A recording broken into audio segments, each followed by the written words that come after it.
সপ্তম শ্রেণীর ছাত্রছাত্রীরা, আমি আবারও তোমাদের মাঝে হাজির হয়ে গেলাম উৎপাদকের বিশ্লেষণ নিয়ে।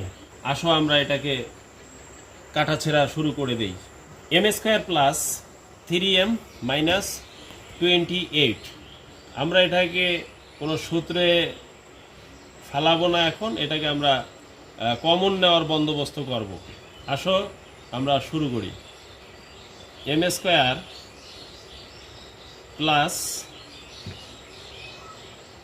7m, আমরা এটাকে প্লাস মাইনাস করব। 7m মাইনাস 4m মাইনাস 28, আমরা একটা পজিশন তৈরি করেছি। এখন আমরা এটাকে কমন নেব।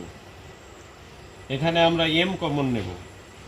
m যদি কমন না হয় তাহলে দুইটা m থেকে একটা m নিয়ে নিলে থাকে একটা m, প্লাস m কমন নেওয়া হলো তাহলে একটা m এখানে নিয়ে গেলাম, আর থাকে 7। এখানে -4 কমন নেব, তাহলে -4 যদি কমন নিয়ে নেই তাহলে থাকতেছে m, মাইনাসে প্লাসে মাইনাস, 4 7 28। এটা আর এটা যেহেতু একই, অতএব আমরা এই দুইটা থেকে একটা কমন নেব। m plus 7 into m minus 4, m minus 4, আমাদের অ্যান্সার রেডি হয়ে গেল।